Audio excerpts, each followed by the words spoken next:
And also, it's just an excuse for Howe to bring Longstaff on because he loves him and fucking rims him every day. Yeah, Rim. You have to. Hopefully that gets in the podcast. Cut that bit out. Welcome to Rimming 360. With me is Stephen. Just me. Yeah, that's Stephen, it. Yeah. A one-man show. Lovely. Right, start again. Here we go. Right. Fucking edit it.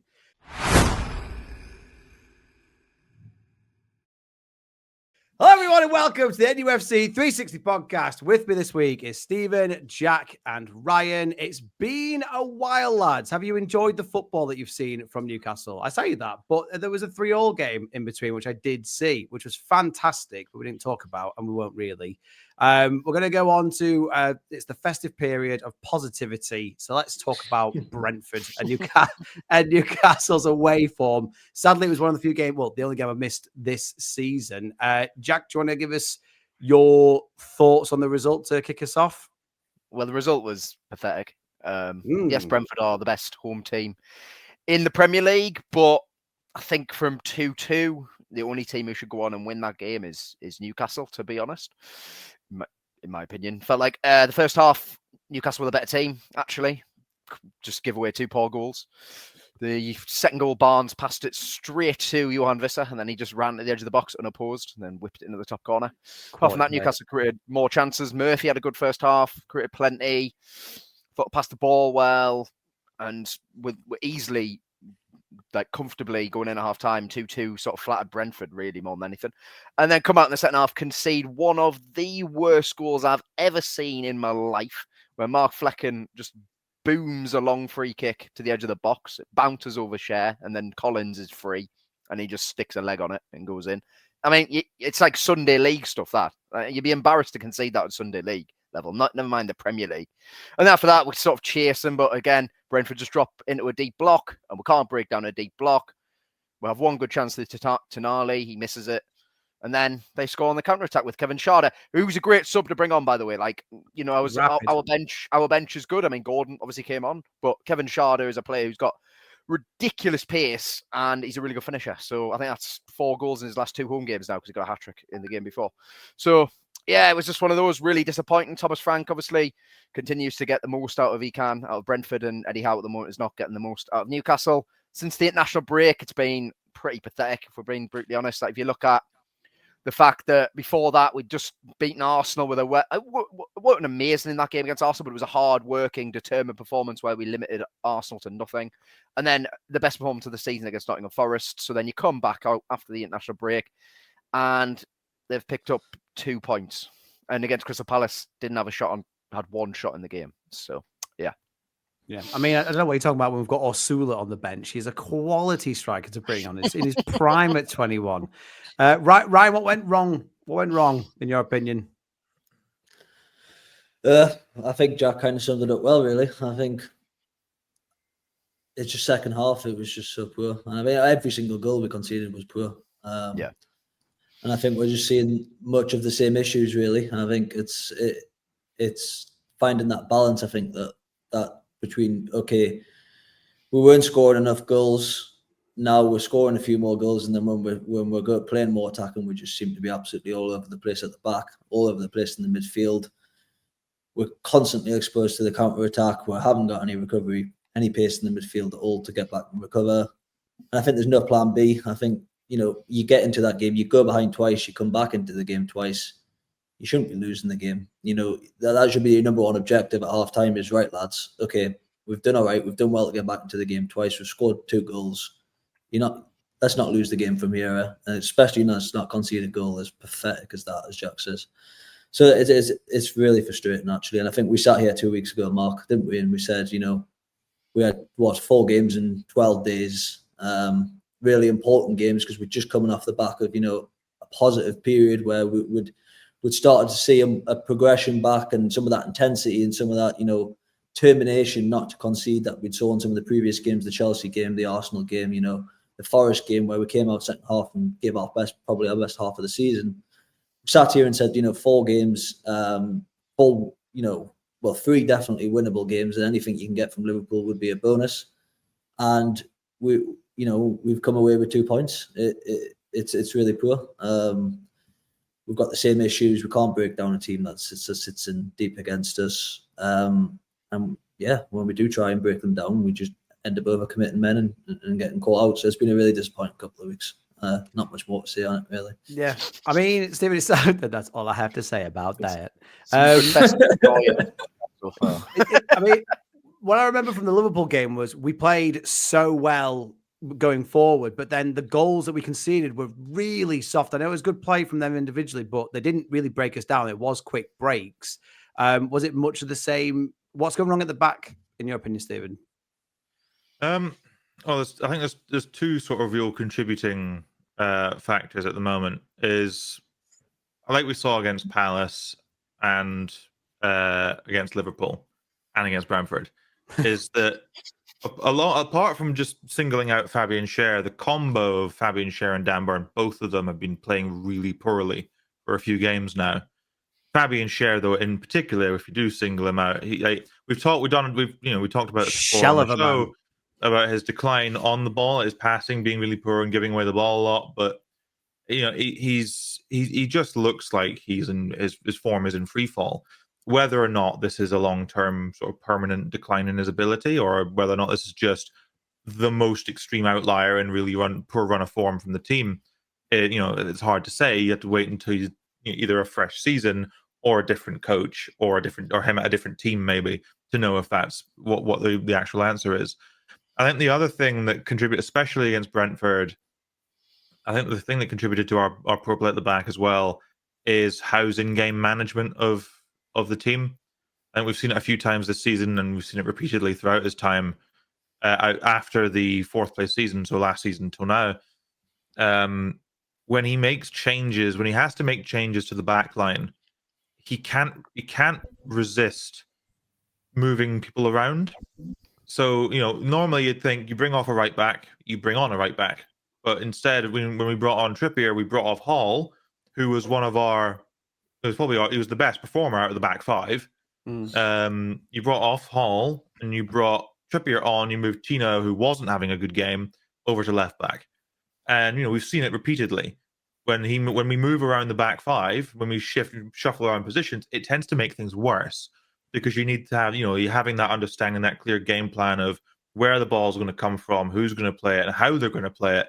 And suddenly you're switching the feet of the dominant feet of the players playing the ball, and the midfield then suddenly doesn't know where they're going to receive the ball. Tino's more of a runner, so suddenly all of our progression shifts from left to right, and Trippier comes on and has a poor game. So suddenly our best ball progressor at the moment is off the pitch, and a guy who's not good enough right now comes on. The in-game management. I mean, Hall didn't look like he was hurt. I don't know if it was more tactical or if Hall was just completely gassed. He didn't look it. It doesn't help that the midfield, if you look at the average positions in the Brentford game, unlike a lot of recent games, especially the ones when we've Liverpool and the ones before the break when we performed pretty well, the gap between the midfield and the back line is growing on a game by game at the moment. I think partly to do with Fabian Schär and Dan Burns' form.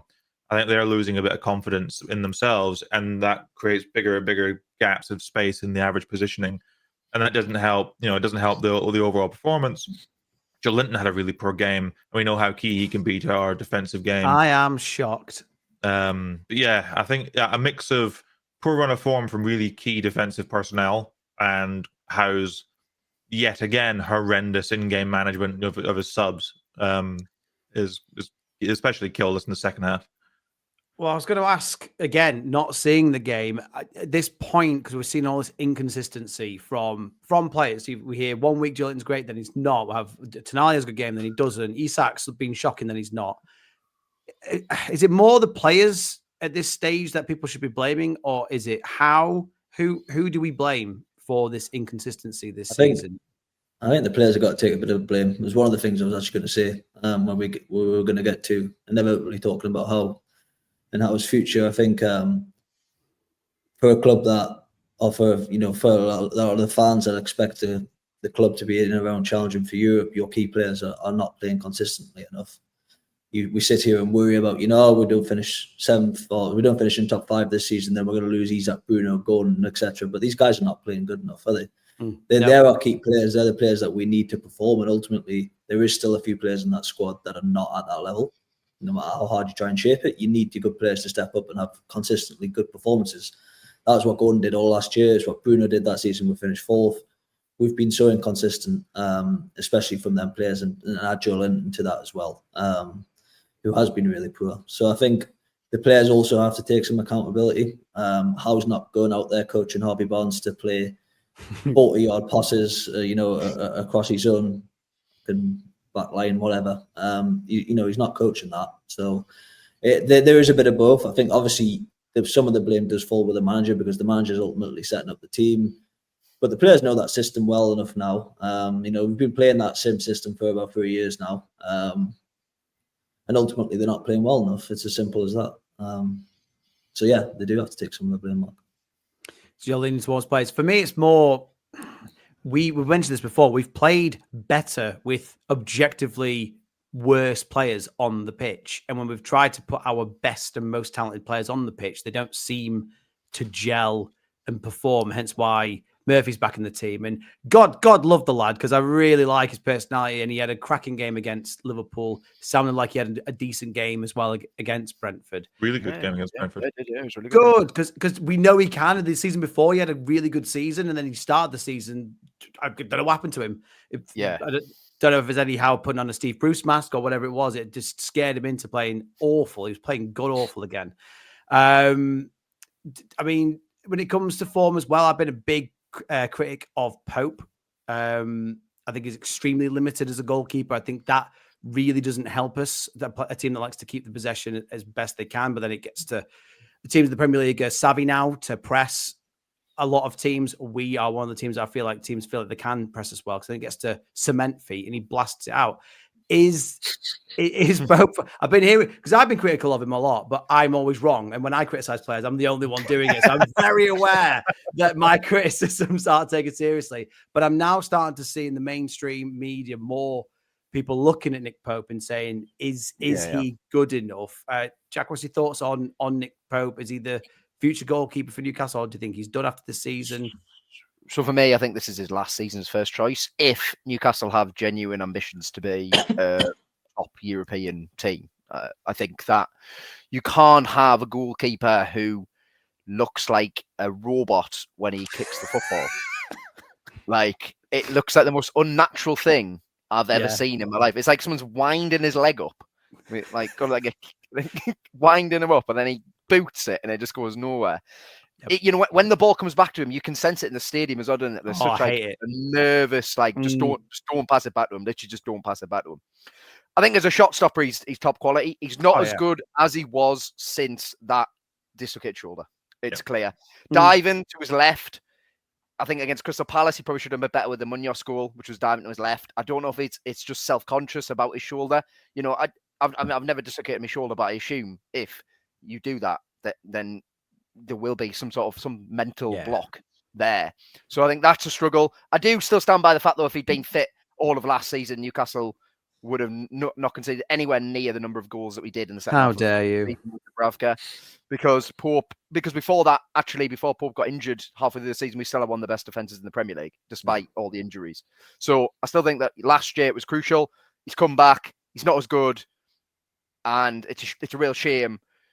And I think this does need to be his last season as first choice. I would think the club also think that as well, considering the constant links to Trafford.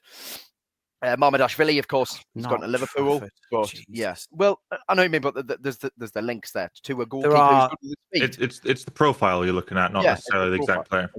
Exactly. Agreed. I'm good. Do we want some? Just quickly, do you want some numbers on Nick? We did Fabian Share. We got some numbers for Nick Pope. Yeah, let's go. You look at the last full season Nick Pope had for us was the 4th place season, right? Yeah. If you look at his ability to prevent goals, Pope's actually better this season than he was that 4th place season in terms of the effect he has on what's called post-shot expected goals difference, which is assuming the goal, assuming the expected shot is on target. No. Is that even the word? It is. Assuming the shot is on target. Yeah, oh yeah. When a player takes a shot, socialite. it has a different expected goals value based on whether or not you're including off-target historical data. So I'll if take your you're word assuming for it. it's only the ones that are on target, you get a good idea as to how good a keeper is at saving shots they should or shouldn't concede. And he's gone from preventing a goal or 0.02 goals per 90 the fourth place season to preventing 0.11. So it's actually he's gone up in terms of that performance. Everything else is down. Everything else has got, he concedes. I mean, obviously partly to do with our midfield and defense, but he concedes almost double the number of goals per 90 this season than he did last fourth place season. He's gone from the top 14% in save percentage in the fourth place season to the top 28%. So he's dropped about 14 percentiles, which is actually a pretty big drop. His save, his clean sheet percentage has gone from 38.9% to 20%. That's a drop from the top 9% to the top 48%. Like he's dropped off a cliff in terms of his ability to, relative to other keepers in the league, save a lot of shots when you get lots of volume. We talk about his timidity after his shoulder injury, Jack. You look at things like his ability in the air. We've all noticed that he seems a bit less capable aerially, and whether or not that because the full extension of his shoulders is more limited. He's gone from top 9% for crosses stopped to top 24%. He's gone from the top 5% for average distance of his defensive actions outside the area to the top 41%. All of his sweeping, which was his biggest strength the first half of last season, and then the full fourth place season, it's just gone. He's no longer as good at that as he was. When he came in, he was a dominant keeper in the air and coming out of his box to just clear it. And now he isn't, and that's a big problem because it's the same thing we criticized Martin Dubravka so much for last season, and when he's played at times, he's awful when he comes off his line, and Pope is quickly going that way, and it's getting worse every game. Yeah, okay. And he's not as good as Martin Dubravka. Anyway, moving on. I mean, as I say, I've never if the ball is kicked at him within like 5 meters at full blast. That's Nick Pope's spider senses go boink, boomp. Yeah. Like, I don't think he knows what he's doing. Give him, he's like Almiron, give him a moment to think about what he's about to do. Shite. I do not trust him. He gives me anxiety every time. Like a poor man's David De Gea. Yeah, pretty much. I think if you look at the season, though, I think if you look at players from an individual perspective, how many of them would sit there and go, take the team away from a personal level, how happy am I with my season? I think the only person would be Lewis Hall, wouldn't it? Yeah. Exactly. Every single other player. So we can point fingers at, Joe Linton, Pope, whatever, but every single one of them is underperforming. And it partly comes down to the manager and it partly comes down to them, their attitude on the pitch. And I think there almost seems to be a bit of an overconfidence about some of them. It's just almost like we're going to go to these places, don't need to, we don't need to grit, we don't need to work hard, we don't need to, give that extra 10%. And it just seems to, you see it on the pitch, you see it in the attitude, you see it in like the Joe Linton off the ball, even the last couple of the games, the West Ham game, losing man, not even tracking back his man. You never used to see that with Joe Linton. That comes from the manager. In the team. But that's the manager. I wouldn't necessarily say it's exactly Howe's fault for that. There's the idea that commonly gets seen in managers that are intense with their approach, either mentally or physically. After a few years, after like 2 or 3 seasons, usually they start to refresh the core of their squad. We've seen it with Pep throughout his career. You saw it with Pochettino. One of the reasons Pochettino left.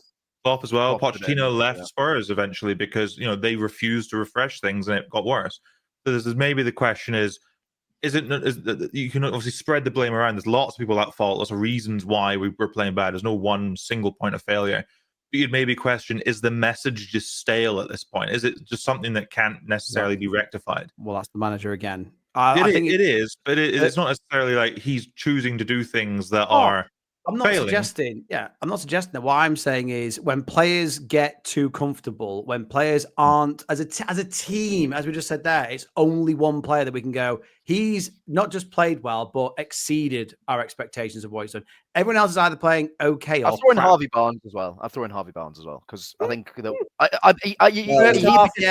second half, He'll be disappointed with the lack of game time, but I think he can be overall happy with his performances, to be honest. I think he started. I think he just had an Almiron. He's there to score goals. He's there to score goals. Yeah, he's scored bangers. He's got 5. He's got 5 this season. Yeah. Well, that's the next thing I was going to say. I saw a few stories of we're going to be looking to sell in the winter, summer, whatever time of year we're selling, because apparently we're poor. Thanks, rules. And Harvey Barnes has come up, and at the moment, I'd sell any of the players. For me, everyone can be sold. We're not too big of a club. Our players aren't that good to be like, oh my god, he's like Ronaldo, can't not keep him.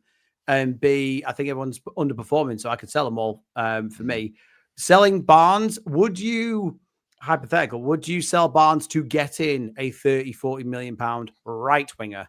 Yes. just simply yes. Yeah. That's the shortest answer you've ever given me, Steve. That's a record. I'd sell someone else personally, because I think that Barnes offers. I don't know. It depends what money you get. Depends what money you get offered. I don't know. But if you could sell a combination of Wilson, Almiron, Trippier, I don't know. I think the big thing for Barnes, obviously, the way that we play at the moment, especially on the ball, doesn't suit, and the way that our opponents set up for us doesn't suit Barnes's play. The reason why he was so consistent a goal scorer at Leicester, or consistent a performer in the final third at Leicester, was because they were really good at generating artificial separation for him. So they would bait teams forward because they were good on the ball and good at retaining possession.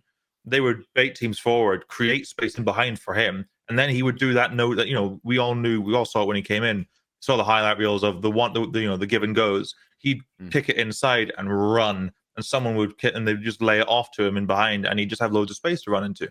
We are terrible when we are given lots of the ball. So I think that's a big problem for him. And I think if this is the way we're going to play under Howe, this is the way, if we can't, improve our ability to play with the ball and retain possession, then I think Barnes just doesn't fit.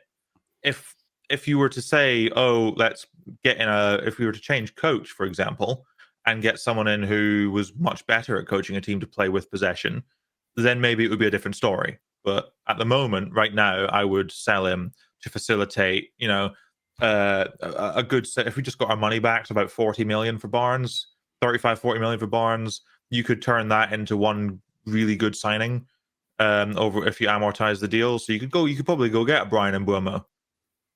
So to confirm, today I learned Newcastle are bad at artificial separation. Is what? Excellent. I've never heard that phrase in football. Oh dear. This is the kind of tactical and technical detail you get when I'm on the show, Mark. Yeah, I like speak to people. I'm like, I know about football. Yeah, talk to me about football. And Stephen comes on, and I'm like, oh, do I? I'm like, is Pope good? He doesn't let goals in, so I think so. Yes, no. Moving on. We'll do an episode on the difference between positionism and relationism at some point. And we'll have No, that's the one-man show we discussed earlier. Anyway, we move on to Leicester home game. Expected to win. I would say it's getting towards must-win sort of territory when we've got relegation fodder on the way. Is it a must-win game, Ryan? What's your thoughts? You seem pretty. No, I'm just laughing at you. Relegation fodder, Tim. They are relegation fodder. Dog shit. No, yeah. Terrible team. That means they'll win. I think, like I was saying, Matt, I think we sat here 2 weeks ago and said it was a massive, 12 days, and it could really, we get good results there. We could have been, sitting 5th, 6th. We've had a lot of different mindset. I think this next, 3 games are massive. I think they shape the rest of the season personally. Because I think, especially the Brentford game, but these 2 games in the league are important. If we come out with 3 poor results in that, I really see it being difficult to turn our season around at that point. But I think it's a massive game. It's a must-win game for sure. And I don't think it'll be an easy game. I think we all sat here a couple of weeks ago and said that we were going to smash West Ham. We said we were going to smash Southampton at home. Said we were going to beat Brighton comfortably at home. And we were seeing it. Jack mentioned it before. We just kind of beat these teams that come to St James's Park sitting deep. Leicester, in my opinion, Leicester will actually be sitting there saying, "Well, Newcastle are a bit unsettled. They probably fancy themselves to come here and get a result, a point maybe, because the Newcastle will play into their hands. They've got some quick players on the break. They've got Vardy, who seems to be in good form, firing. He's switched on. And he'll fancy himself up against Dan Bird and Fabian Schär for sure. So I think we'll win because I think it's a must-win game, and I think the players know that, and Eddie Howe knows that, and I think we do have enough about us to win the game. But yeah, at the minute I just have no confidence in Newcastle. I just really don't know what you're going to get with them. So, and these are the type of games where we seem to be struggling more than anything, to be honest. So. I was going to ask you. I mean, like the Man Cities, the Liverpools, where they come to give us a game. Yeah, it's great stuff to watch. We might get a point or a win. Are you worried, Jack, that they're going to just sit deep and Vardy's going to shithouse us? I mean, so I've got to be honest. I know Leicester have got 4 points since Ruben Nistelrooy took over, but I've not even been remotely impressed by them in either game. The first game against West Ham had 31 shots in that game. It's the most I've ever had in a Premier League away game, ever. And then lost. So the keeper made some daft saves. I think they missed an open goal. They had a goal disallowed for a non-existent foul on the goalkeeper as well at 1-0. Oh, I was not remotely impressed. They won, fair enough. But like after the game, Ruben Nistelrooy himself said, when he'd be better than that. Then they're 2-0 down to Brighton with 10 minutes to go. Brighton have missed a hatful of chances throughout the match, and then they get back into it and they get a draw. And so 4 points, fair enough. They're probably feeling confident, but I haven't been impressed by them at all. Like, I feel like the only reason he hired Van Nistelrooy anyway was because he beat them twice when he was Man United interim manager. They were like, yeah, you know what, we'll have him. Why not? He's beaten us, so get him in. It's a strange one. Yeah, I mean, look, we'll see how he does. But again, so I've just not been impressed by them. I feel like Newcastle. I do think Leicester probably will try and sit deep and use their counter-attack, which is fair enough. But I do feel like Newcastle got too much for Leicester, especially if Connor Cody's playing in defence or Wout. Wout Faes. I was just about to say, put him. The best thing Van Nistelrooy done since he came in is taking out the team because he is arguably the worst centre-half I've ever seen. The fact he's not in the Belgian team is a myth to me. He's always attacking his own goal. Every time I see him, he's like kicking the ball towards his own goal every fucking time. I know he's Leicester's Richard Dunn. He's like, I'm gonna set the Premier League record for own goals in a single season. Well, yeah, he's one of the only Premier League players. He's one. He's one of only 5 Premier League players to score 2 own goals in a game. After Craig Dawson joined him last week when Everton beat Wolves 4-0. Heritage. So yeah, exactly. So I mean, look, Newcastle should win. I feel like anything other than a home win would be a massive disappointment. And then you go into that game against Brentford and you haven't won against Leicester at home, then the pressure's on to win that cup game. Because for me, that cup game is the most important match of the season because of the fact that, look, Newcastle could do so badly in the league, but if we get to a semi-final and a final of a trophy in the final, we've actually got a chance of winning something no matter where we are in the league. So, because we can beat anyone on our day, we've proven that. So, yeah, got to win. I'm going to go 2-0. Yeah. And Stephen, I mean, I'm a learned man of football. Should Newcastle fear Leicester's artificial separation during the match? Well, Leicester don't really generate any artificial separation because they don't need it because they sit deep all the time. I think what we mentioned before about our inability to play against teams that sit deep or the teams that are on paper the really poor teams. If Leicester come and sit deep, I think we will struggle because we just have. It's one of the only things we can do reliably is do badly against teams that sit deep. I mean, Forest were able to come out and attack us a bit, and we got a bit luck. We got really fortunate with some of the finishes in that game.